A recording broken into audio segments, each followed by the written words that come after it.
ಸುಳ್ಳು ಹೇಳಿದ್ರೆ ಸಂಬಂಧ ಹಾಳಾಗತ್ತಾ? ನೋಡಿ, ಸುಳ್ಳು ಹೇಳೋದಕ್ಕೂ ಸತ್ಯವನ್ನ ಮರೆಮಾಚೋದಕ್ಕೂ ಸ್ವಲ್ಪ ವ್ಯತ್ಯಾಸವಿದೆ.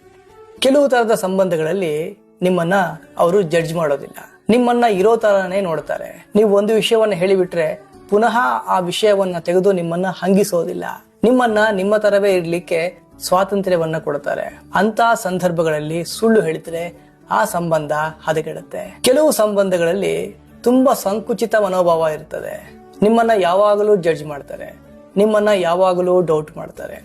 ನೀವು ಒಮ್ಮೆ ಮಾಡಿದ ತಪ್ಪಿಗೆ ಕ್ಷಮೆಯನ್ನ ಕೇಳಿದ ಮೇಲೂ ಕೂಡ ಪುನಃ ಆ ಕ್ಷಮೆಯನ್ನ ಇಟ್ಕೊಂಡು ನಿಮ್ಮನ್ನ ಹಂಗಿಸ್ತಾರೆ. ನಿಮ್ಮನ್ನ ನಿಮ್ಮ ತರ ಇರ್ಲಿಕ್ಕೆ ಬಿಡೋದಿಲ್ಲ.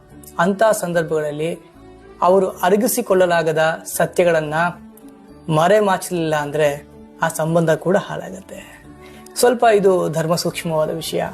ಸತ್ಯ ಹೇಳಬೇಕಾ, ಸುಳ್ಳು ಹೇಳಬೇಕಾ, ಸತ್ಯವನ್ನ ಮರೆಮಾಚಬೇಕಾ, ಇವೆಲ್ಲವೂ ಕೂಡ ನಿಮ್ಮ ವಿವೇಕಕ್ಕೆ ಬಿಟ್ಟದ್ದು. ಸಂದರ್ಭ ಮತ್ತು ಸಂಬಂಧಗಳಿಗೆ ಅನುಸಾರವಾಗಿ ಇದನ್ನ ನೀವು ಅಳವಡಿಸಿಕೊಳ್ಬೇಕು. ನಿಮ್ಮ ಅಭಿಪ್ರಾಯವೇನು? ನಿಮ್ಮ ಬದುಕಲು ಇಂತಹ ಅನುಭವ ಆಗಿದೆಯಾ? ಕಮೆಂಟ್ ಮಾಡಿ. ಧನ್ಯವಾದ.